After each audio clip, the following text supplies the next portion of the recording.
ಓಂ ಶ್ರೀ ಸಾಯಿನಾಥಾಯ ನಮಃ. ಇಂದು ನಾನು ಶ್ರೀ ಸಾಯಿ ಸಚ್ಚರಿತೆಯ 21ನೇ ಅಧ್ಯಾಯವನ್ನು ಓದುತ್ತಿದ್ದೇನೆ. ವಿನಾಯಕ ಠಾಕೂರ, ಅನಂತಾವ ಪಟಣಕರ, ಪಂಢರಪುರದ ವಕೀಲ. ಇವರ ಕಥೆಗಳು. ಪೂರ್ವಜನ್ಮದ ಪುಣ್ಯ ವಿಶೇಷಗಳ ರೂಪದಲ್ಲಿ ನಮ್ಮ ಅದೃಷ್ಟದಿಂದ ನಮಗೆ ಸಾಧು ಸಂತರ ಸಂಪರ್ಕ ಬಂದು ನಮ್ಮ ಕಲ್ಯಾಣವಾಗುತ್ತದೆ ಎಂದು ತೋರಿಸಲು ಗ್ರಂಥಕರ್ತರು ತಮಗೆ ಸಂಭವಿಸಿದ ಒಂದು ಘಟನೆಯನ್ನು ವಿವರಿಸಿರುತ್ತಾರೆ.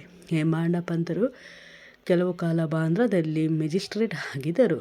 ಪೀರ ಮೌಲಾನಾ ಎಂಬ ಪ್ರಸಿದ್ಧ ಮಹಾಯೋಗಿ ಅಲ್ಲಿದ್ದರು. ಹಿಂದೂಗಳು, ಪಾರ್ಸಿಗಳು ಮತ್ತು ಇತರ ಮತದವರು ಅವರಲ್ಲಿಗೆ ಹೋಗಿ ದರ್ಶನ ಪಡೆದು ಬರುತ್ತಿದ್ದರು. ಇನ್ನೂಸ ಮುಜಾವರ ಎಂಬುವನು ಹೇಮಾಂಡ ಪಂತರಿಗೆ ಆ ಸಾಧುವಿನ ದರ್ಶನ ಪಡೆಯುವಂತೆ ಹೇಳುತ್ತಿದ್ದನು. ಆದರೆ ಕಾರಣಾಂತರಗಳಿಂದ ಅದು ಸಾಧ್ಯವಾಗಿರಲಿಲ್ಲ. ಕೆಲವು ಕಾಲ ನಂತರ ಅವರ ಸರದಿ ಬಂದು ಶಿರಡಿಯಲ್ಲಿ ಸಾಯಿ ದರ್ಬಾರದ ಪ್ರಮುಖ ವ್ಯಕ್ತಿಗಳಾದರು. ದುರದೃಷ್ಟಶಾಲಿಗಳಿಗೆ ಸಾಧು ಸಂತರ ಸಂಪರ್ಕ ಬರುವುದಿಲ್ಲ. ಅದೃಷ್ಟವಂತರಿಗೆ ಮಾತ್ರ ಅದು ಲಭಿಸುತ್ತದೆ. ಸಾಧುಗಳ ವಿದ್ಯಾಲಯ. ಈ ಪ್ರಪಂಚದಲ್ಲಿ ಬಹಳ ಪುರಾತನ ಕಾಲದಿಂದಲೂ ಸಾಧುಗಳ ವಿದ್ಯಾಲಯಗಳಿವೆ. ಅನೇಕ ಸಾಧುಗಳು ಅನೇಕ ಸ್ಥಳಗಳಲ್ಲಿ ಅವತರಿಸಿ ಪರಮಾತ್ಮನಿಂದ ನೇಮಿಸಲ್ಪಟ್ಟ ಧ್ಯೇಯವನ್ನು ಕಾರ್ಯಗತ ಮಾಡುತ್ತಾರೆ. ಬೇರೆ ಬೇರೆ ಸ್ಥಳಗಳಲ್ಲಿದ್ದರೂ ಸಹ ಅವರೆಲ್ಲರೂ ಒಂದೇ ಈ ಪರಮಾತ್ಮನ ಆಜ್ಞೆಯಂತೆ ಎಲ್ಲರೂ ಒಗ್ಗಟ್ಟಿನಿಂದ ಧ್ಯೇಯ ಸಾಧಕರಾಗಿ ಕಾರ್ಯತತ್ವರಾಗಿರುತ್ತಾರೆ. ಇದನ್ನು ಉದಾಹರಿಸುವ ಒಂದು ಸಂಗತಿ ಈ ರೀತಿ ಇದೆ. ಶ್ರೀ ಠಾಕೂರ ರೆವೆನ್ಯೂ ಇಲಾಖೆಯಲ್ಲಿ ಗುಮಾಸ್ತರಾಗಿದ್ದ ಶ್ರೀ ವಿನಾಯಕ ಠಾಕೂರರು ಸರ್ವೇಪಾಟಿಯ ಸಂಗಡ ಬೆಳಗಾವಿ ಹತ್ತಿರದ ವಡಗಾವಿಗೆ ಬಂದರು. ಅಲ್ಲಿ ಕರ್ನಾಟಕದ ಸಾಧು ಒಬ್ಬರನ್ನು ಸಂದರ್ಶಿಸಿ ನಮಸ್ಕರಿಸಿದರು.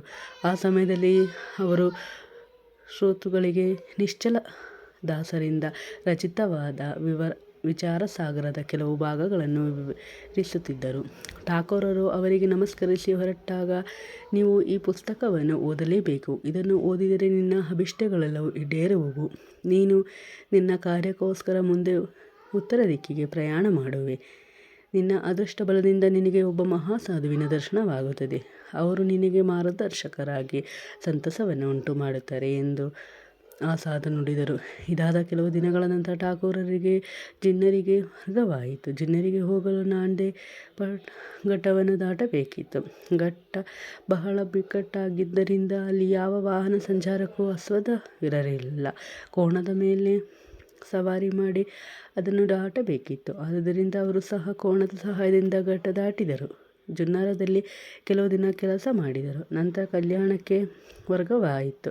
ಅಲ್ಲಿ ನಾನಾ ಸಾಹೇಬರ ಸಂಪರ್ಕ ಅವರಿಗೆ ಬಂದಿತ್ತು. ಅವರಿಂದ ಸಾಯಿಬಾಬಾರವರ ಬಗ್ಗೆ ತಿಳಿದು ಶಿರಡಿಗೆ ಹೋಗಿ ಬಾಬಾ ಅವರ ದರ್ಶನ ಪಡೆಯಬೇಕೆಂಬ ಆಕಾಂಕ್ಷೆ ಅವರಲ್ಲಿ ಮೂಡಿತ್ತು. ಮರುದಿನ ನಾನಾ ಅವರು ಶಿರಡಿಗೆ ಹೊರಡಬೇಕಿತ್ತು. ಠಾಕೂರರವರನ್ನು ಬರಲು ಆಹ್ವಾನಿಸಿದರು. ಆದರೆ ಠಾಕೂರರಿಗೆ ಠಾಣಾ ಸಿವಿಲ್ ನ್ಯಾಯಾಲಯದಲ್ಲಿ ಒಂದು ವಿಚಾರಣೆ ಇದ್ದುದರಿಂದ ಅವರು ಹೊರಡಲಿಲ್ಲ. ನಾನಾ ಒಬ್ಬರೇ ಶಿರಡಿಗೆ ಹೋದರು.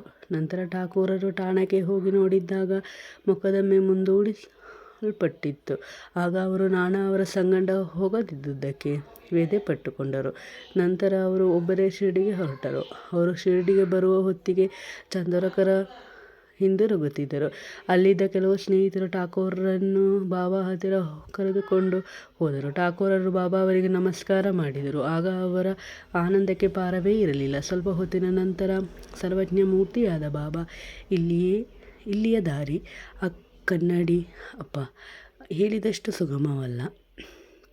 ನಾಂಡೆ ಘಾಟದಲ್ಲಿ ಕೋಣದ ಮೇಲೆ ಸವಾರಿ ಮಾಡಿದಷ್ಟು ಅದು ಸುಲಭವಲ್ಲ. ಆಧ್ಯಾತ್ಮಿಕ ಪದದಲ್ಲಿ ನೀನು ಬಹಳ ಶ್ರಮಿಸಬೇಕು ಎಂದರು. ಇದನ್ನು ಕೇಳಿದ ಠಾಕೂರರು, ಕರ್ನಾಟಕ ಸಾಧುವಿನ ಹೇಳಿಕೆ ನನಗೊಬ್ಬನಿಗೆ ಮಾತ್ರ ತಿಳಿದಿದೆ, ಇನ್ನಾರಿಗೂ ತಿಳಿದಿಲ್ಲ. ಬಾಬಾ ಅವರಿಗೆ ಇದು ಹೇಗೆ ಗೊತ್ತಾಯಿತು ಎಂದು ಯೋಚಿಸಿ ಬಾಬಾ ಅವರ ಸರ್ವಜ್ಞತೆಯನ್ನರಿತು ಆನಂದಭರಿತರಾದರು. ಕರ್ನಾಟಕ ಸಾಧುವಿನ ಹೇಳಿಕೆ ನಿಜವಾಯಿತು. ಆಗ ಠಾಕೂರರು ಪುನಃ ಬಾಬಾ ಅವರ ಚರಣಗಳಿಗೆ ಎರಗಿ ತಮ್ಮನ್ನು ಆಶೀರ್ವದಿಸಬೇಕೆಂದು ಪ್ರಾರ್ಥಿಸಿಕೊಂಡರು. ಆಗ ಬಾಬಾ, ಅಪ್ಪ ಹೇಳಿದುದೆಲ್ಲ ಸರಿ. ಅದನ್ನು ವಿಚಾರಸಾಗರ ಗ್ರಂಥವನ್ನು ಅಭ್ಯಾಸ ಮಾಡು.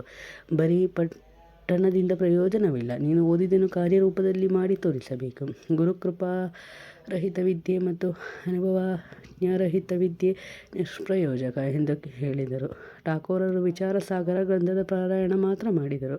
ಆದರೆ ಶಿರಡಿಯಲ್ಲಿ ಅದರ ಪ್ರಾಯೋಗಿಕ ರೀತಿಯನ್ನು ಈಗ ಕಂಡರು. ಅನಂತರಾವ ಪಟ್ನಕರ.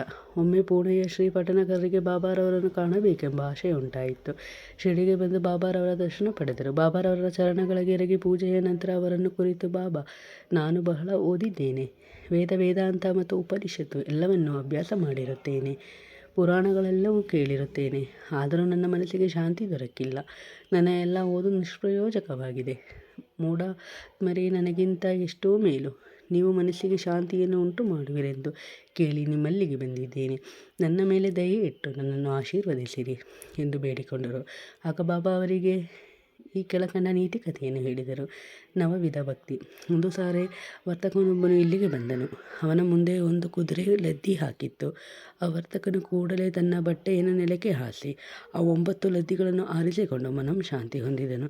ಪಟ್ಟಣಕರರಿಗೆ ಇದರ ಅರ್ಥವಾಗಲಿಲ್ಲ. ಸಮೀಪದಲ್ಲಿಯೇ ಇದ್ದ ದಾದಾ ಕೆಳಕರ ಅವರನ್ನು ವಿಚಾರಿಸಿದರು. ಅದಕ್ಕೆ ಅವರು, ನನಗೂ ಸಹ ಇದರ ಪೂರ್ಣ ಅರ್ಥ ಗೊತ್ತಿರುವುದಿಲ್ಲ, ಆದರೆ ಅವರ ಪ್ರೇರಣೆಯಿಂದ ನನಗೆ ತಿಳಿದಷ್ಟು ಮಾತ್ರ ಹೇಳುತ್ತೇನೆ ಎಂದು ಅವರಿಗೆ ಕೆಳಗಿನಂತೆ ಹೇಳಿದರು. ಕುದುರೆಯೇ ದೇವರ ಕೃಪೆ.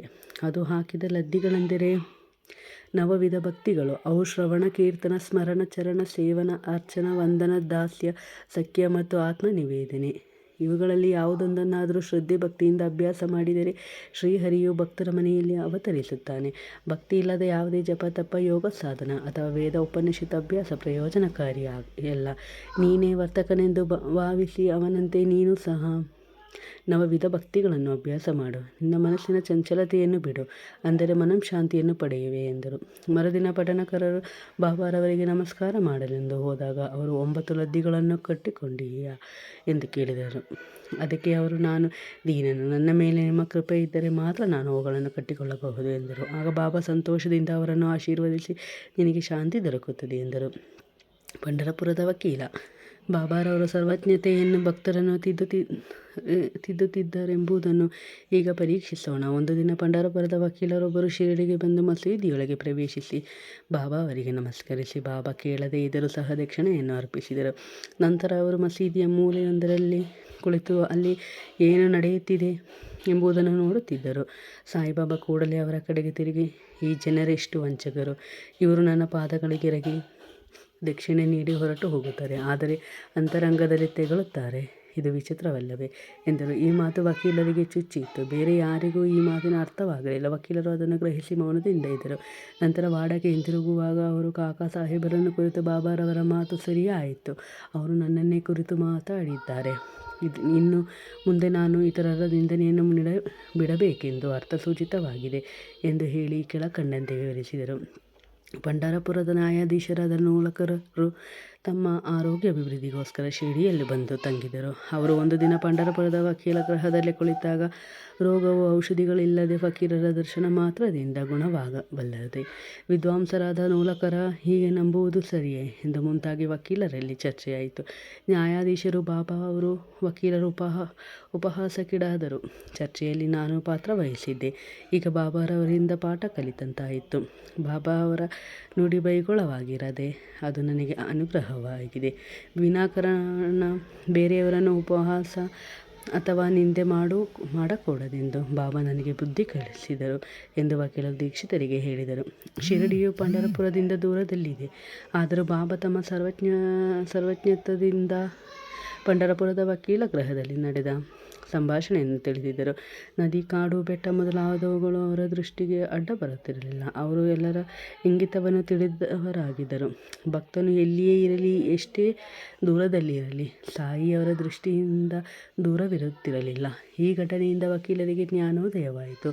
ಸನ್ಮಾರ್ಗ ಪ್ರವರ್ತಕರಾಗಲು ಸಾಧ್ಯವಾಯಿತು. ಈ ಕಥೆಯು ವಕೀಲರಿಗೆ ಸಂಬಂಧಿಸಿದಾದರೂ ಎಲ್ಲರಿಗೂ ಅನ್ವಯಿಸುವ ಹಾಗಿದೆ. ಆದ್ದರಿಂದ ಎಲ್ಲರೂ ಇದನ್ನು ಗಮನಿಸಬೇಕು. ಸನ್ಮಾರ್ಗ ಪ್ರವರ್ತಕರಾಗಲು ಶ್ರಮಿಸಬೇಕು. ಶ್ರೀ ಸಾಯಿ ಪ್ರಣಾಮ. ಎಲ್ಲರಿಗೂ ವಂದನೆಗಳು.